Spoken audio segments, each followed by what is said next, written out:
बाबाओं को, महाराज को, पाखंडियों को जेड+ सुरक्षा दे रही है। ये जितनी सड़क पाक है तो जिस तरह सैलाब यहाँ दिख रहा, पूरे देश में सैलाब आने में सेकंड नहीं लगेगी। अगर बोल दिया जाएगा प्रदेश चक्का जाम होगा, यात्रा बंद करनी पड़ेगी, गाड़ी यात्रा बंद करेगी, रोड बंद करना पड़ा, रोड पे सोएंगे। और जेड+ की सुरक्षा और नार्को टेस्ट बीजेपी को करानी ही पड़ेगी।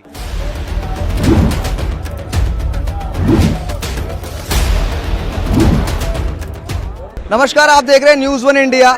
भीम आर्मी चीफ चंद्रशेखर आज़ाद ने आज अपने समर्थकों से आह्वान किया है और दिल्ली के जंतर मंतर पर बुलाया है। यहाँ पर हजारों की संख्या में लोग, उनके समर्थक इकट्ठा हैं और आज ये बताने के लिए उन्होंने बुलाया है कि आखिर उन पर हमलावर कौन थे और पुलिस ने उन पर क्या कार्रवाई की, क्या नहीं की। उसी को लेकर के हजारों की संख्या में यहाँ पर समर्थक उनके आ चुके हैं और इतना ही नहीं, आरएलडी के समर्थक भी यहाँ पर मौजूद है। तो हम जानते हैं समर्थकों से कि आखिर वो क्यों यहाँ इकट्ठा हुए हैं। सबसे पहले आप यहाँ पर क्यों आए हैं? भैया ने बुलाया, चंद्रशेखर आजाद भाई ने। तो आज यहाँ पर आने का कारण क्या रहा? कारण क्या, भैया को सिक्योरिटी मिलनी चाहिए। सिक्योरिटी मिलनी चाहिए। हाँ, और कुछ क्या, बस अपने 2024 का इलेक्शन है, उसमें आगे बढ़ेंगे। आप कार्य करते हैं? मैं विधानसभा उपाध्यक्ष हूँ और लोकसभा नगीना से भैया के लेकर हम आए हैं। जो भैया पर हमलावर हुआ था 28 जून को, जो घातक हमला किया था, ताबड़तोड़ गोलियां चलाई गई थी, तो हम चाहते हैं उनमें उनका जो हमलावर है उनका नार्को टेस्ट हो और उनको जो है भैया के जो हमलावर थे उनकी सीबीआई जांच हो और भैया को जेड+ सुरक्षा मिले। उसके साथ हम यहाँ पर आए हैं। तो जेड+ सुरक्षा की मांग की जा रही है और हमलावरों की अच्छी तरीके से जांच की जा रही है। यहाँ पर मुझे कुछ बुजुर्ग नजर आ रहे हैं। सर, स्वागत है आपका। ये बताइए, यहाँ पर इतना जनसैलाब आया हुआ है चंद्रशेखर आजाद के समर्थन में, तो सबका एक ही मत है कि वाकई उन्हें जेड+ सिक्योरिटी मिलनी चाहिए, हमलावरों पर पूरी कार्रवाई होनी चाहिए, या फिर इसके अलावा भी आगामी चुनाव को लेकर के भी कोई बात है? चुनाव की बात तो बात की है, या सदियों से दलितों पिटता आया है।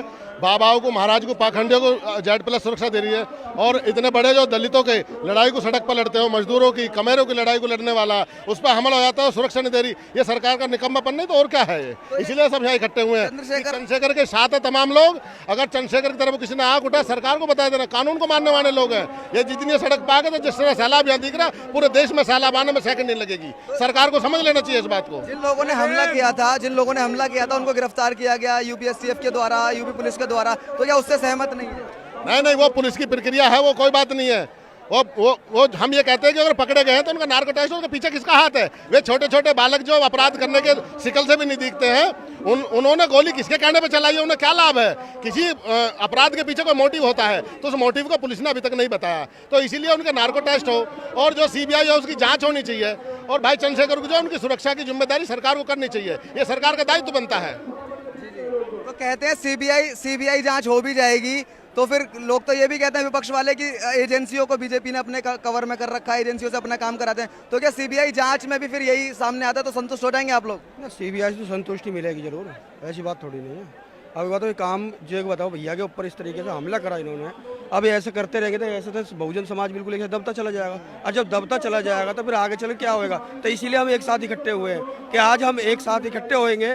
जो बाबा साहब ने हमको एक संघर्ष करने के लिए दिया है कि शिक्षित बनो, संगठित रहो और संघर्ष करो, हम इसके ऊपर चलेंगे और संविधान को मानने वाले आदमी हैं। नहीं तो अब तक तो बहुत कुछ होता होता। संगठित से मुझे याद आया, सर, मैं आपसे पूछना चाहूँगा कि दलितों को लेकर के चंद्रशेखर आज़ाद भी काफ़ी काम करते हैं कि उनकी आवाज़ उठाते हैं, दूसरी तरफ मायावती भी सेम चीज़ करती हैं। तो अगर इकट्ठा होना है तो क्यों ना ये मायावती और चंद्रशेखर एक दूसरे साथ मिला लें?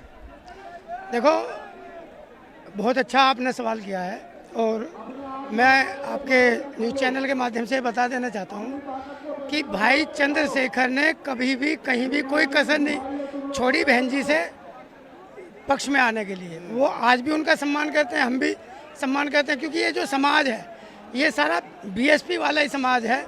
और आज अगर कहीं कटा हुआ है, कहीं नाराज हुआ है, तो वो कहीं ना कहीं माननीय बहन जी की गलती है, कमी है।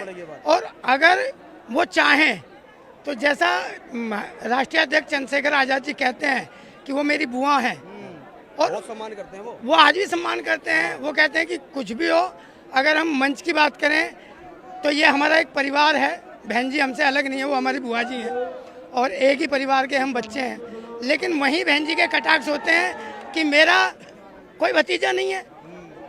मतलब हम तो मिलने की कोशिश कर रहे हैं, हम तो अपने परिवार को और बढ़ाना चाह रहे हैं। भतीजे तो अखिलेश यादव भी उनके बोलते हैं बुआ भतीजे। हाँ, तो वो नहीं मानती ना, अब वो उनको भी मना कर देती हैं। तो कहीं ना कहीं ये हमें सोचना पड़ेगा कि या तो उम्र का तगाजा मान लो, या ये समझ लो कि सरकार का उनके ऊपर प्रभाव है, इस प्रभाव के कारण वो इन दोनों बच्चों को एक्सेप्ट नहीं कर पा रही है। तो कुल मिलाकर के अगर मान लीजिए आज के दिन आप लोगों को न्याय मिल जाता है, सीबीआई की जांच हो, केंद्र सरकार क्वालिफाई कर देती है आप लोगों के लिए, तो आप लोग यहाँ से हट जाएंगे, ये सारा के सारा आज का आपका बंद हो जाएगा। लेकिन अगर दूसरी तरफ कुछ नहीं होता है, सरकार की तरफ से कोई एक्शन लिया ही नहीं जाता है, तो फिर आप लोग क्या करेंगे? आंदोलन करेंगे, दोबारा दोबारा आंदोलन करेंगे भाई।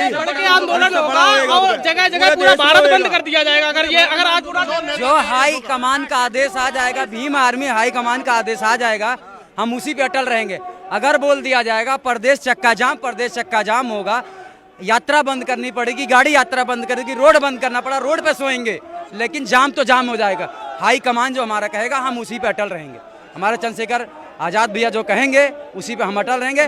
और जेट प्लस की सुरक्षा और नाटको टेस्ट बीजेपी को करानी ही पड़ेगी। कानून में बैठे,